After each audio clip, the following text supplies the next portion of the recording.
Hi everyone, this is Mr. Nobody. I am coming to you with another book review, and this time around it's actually a children's book review, and it's a double book review. I am reviewing The Pilgrim's Progress and Dangerous Journey, which if you're not familiar with them, they're both actually the same book, based on the famous book by John Bunyan, considered by many to be the first English language novel.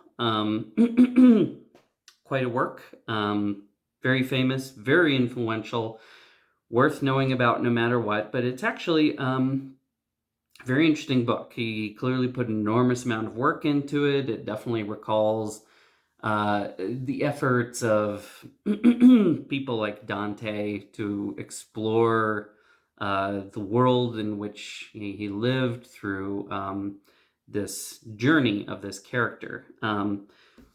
So I will tell you, I grew up with this book. We had this when I was a kid, this exact edition. This is one that I got for my daughter, and I'll talk about that a little bit at the end. And then this is a more recent one, an illustrated version. They both are illustrated. They both have a lot of wonderful pictures. So here's this one. As you can see, it has kind of a more fun, childish, comic booky style. So here, Apollyon, So, and this one is actually written in verse, which is kind of wonderful. Dangerous Journey, trying to get the story across, not written in verse, but a little closer to the original language.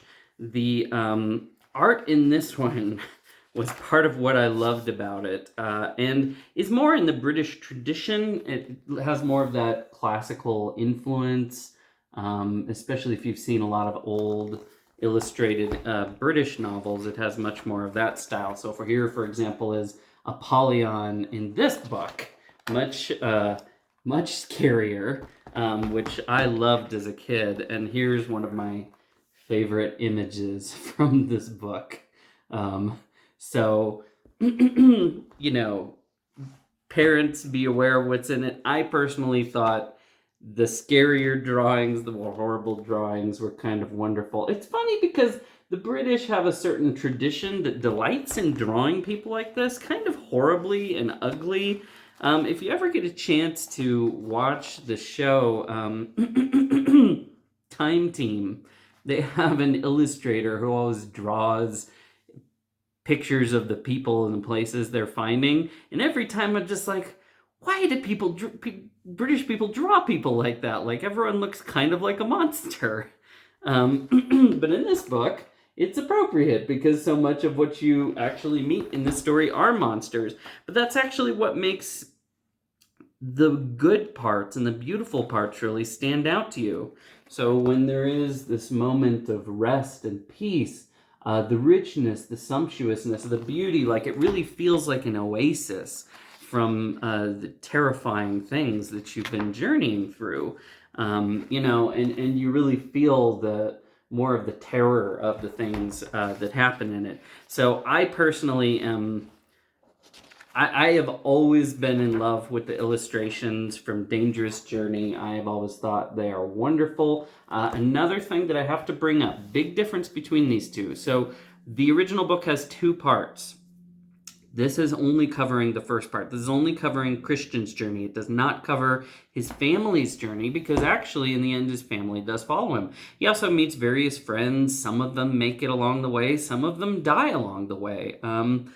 Because that was life at the time. This one does cover both stories. Of course, the second book two, a little shorter, a little different, but it's in there. This is a picture that really epitomizes what I mean by British people. They love drawing people like this. I'm not entirely sure why. It's just traditional. Anyway, I'm going to read you just a couple passages from these just to show you the difference in approach between the two from the beginning of both. So, this one, The Pilgrim's Progress, illustrations by Katia Longi, by Rousseau Brasseur. So, dedicated to Rousseau's wife, I believe. So, introduction, chapter 1, the city of destruction. My guilt has overwhelmed me like a burden too heavy to bear. Psalm 33:8-4. Psalm 34, 38:4. As I walked through the wilderness of this world long ago, my legs were growing weary and my pace grew quite slow. So I sat down to rest in a den near a stream, where my heavy eyes shut, and I dreamed there a dream. Now I saw in my dream a poor man with a book. Every time he would open its pages to look, he could see himself clear, as if looking into a mirror. But the reflection that appeared made him shudder with fear. For his heart, like his clothes, was both filthy and black, and there grew an unbearable burden on his back. Still he read what his book said again and again, yet his burden grew greater, for the burden was sin. Guilt and shame weighed him down, his heart grew heavy too, till he broke out with a dreadful cry, "Whatever shall I do?" In his mind there flashed visions of fire from the sky that destroyed his whole city, and this caused him to cry. For a long time he could do nothing but weep, but he knew that the night time would bring him no sleep. But at sunset he knew that his family would worry, so he stood, wiped his tears, and set off in a hurry. So this is our protagonist. This is Christian. Here he is with his burden. You can also go on Amazon and they have an animated adaptation of this. My daughter read this quite young. She was a good reader. She read it at least a few years ago, maybe 7, something like that. And she was able to read it. It's not a super short book, actually. It's quite long. I'm really impressed that they wrote this full-length rhyming version of it. Let's see. It is 202 pages. So it's pretty serious. And it contains quite a bit of words. Now, the funny thing about Dangerous Journey, which in some ways I think of as the more adult one just because of the presentation, it's actually way fewer words and a much quicker read. You can read this book really quickly. The amount of actual language in it is, it uses more, it sounds more like the old language, and you get these illustrations that are a little more scary and a little more adult. But to be honest, it's extremely readable. And here's a great picture of Christian at home. So I'm now going to just read you that same scene, which is quite short and goes quick, from this book. I dreamed that I saw a man with his face turned away from his own house, a book in his hand, and a great burden on his back. I looked and saw him open the book and read therein, and as he read, he wept and trembled, and not being able to contain himself, he broke out with a lamentable cry, saying, "What shall I do to be saved?" For he lived in the city of destruction, which he learned from his book was doomed to be burned with fire from heaven, in which fearful overthrow both himself and his wife and their 4 sons would miserably perish, unless some way of escape could be found. So Christian, for that was his name, went home to talk to his family. And they were greatly worried, not because they believed that what he said was true, but because they thought some kind of madness had got into the poor man, and as it was drawing toward night, they hoped that sleep might settle his brains. With all haste, they put him to bed. But the night was as troublesome to him as the day, wherefore instead of sleeping, he spent it in sighs and tears. So when morning was come, and they asked him how he was, he told them, "Worse, worse." He also started talking to them again, but they began to lose patience. Sometimes they would deride him, sometimes they would chide him, sometimes they would quite neglect him.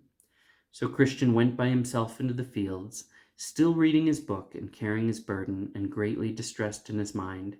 He looked this way and that way, as if he would run, yet he stood still because he couldn't tell which way to go. Then in the distance he saw a man approaching. His name was Evangelist, and he asked Christian. And that's actually where I'm going to stop, because we've actually already gotten further than the other book. But you see how they have the same material. Truth is, this is a wonderful picture book, rich and sumptuous. This is a great read aloud book. If you want, you can read aloud the rhyme in this for 200 pages. But this is actually a really good book for a kid to explore on their own. My daughter really enjoyed it. She read it a couple times, even though she was quite young, and I just picked it up because I couldn't find my copy of this. But this is a wonderful book to read to a kid, I think, because kids love pictures. If you have kids that love language, the language in it is wonderful. If you have kids that love pictures, this gives you a lot to look at. And kids love kind of exciting pictures, scary pictures, kind of horrible pictures. It's hard to over-explain how much I loved the art in this, and the wonderful period qualities to it. It is a real journey. And there are parts of it, of course, with more words in it. But it actually does a very good job telling the whole story through pictures. And it's not a long read. So if you have a chance, I would pick up either of them, both of them. I'm not sure which my daughter actually preferred the most. She read this one twice. I think she only read this one once. She'd already read this one twice when she read this one. I was always in love with this one because I was more attracted to art. But my other daughter really enjoyed the poetry, actually. The fact that she was very amused that it was written in rhyme. And you find long books written in rhyme so rarely these days for children, even though it used to be quite common. But she's also not as art inclined as I am, and the art in this, of course, is much, much simpler, not quite as complex. But still, a great book. I really respect this. I would personally say get them both if you can. But if you want something, especially something you want to read with your kids, this is the book. I mean, this is the one. You can also, if you want, you can watch, I think it's on Amazon Prime, that you can watch the animated Pilgrim's Progress. But I'm a huge fan of this book. Great book, great introduction to classic literature, also a great introduction to a lot of the ideas in it. So now I've mostly talked about these just as books, as literature. It is a classic work of literature. But of course, these are books written with great religious devotion, and so that is something I do want to talk about.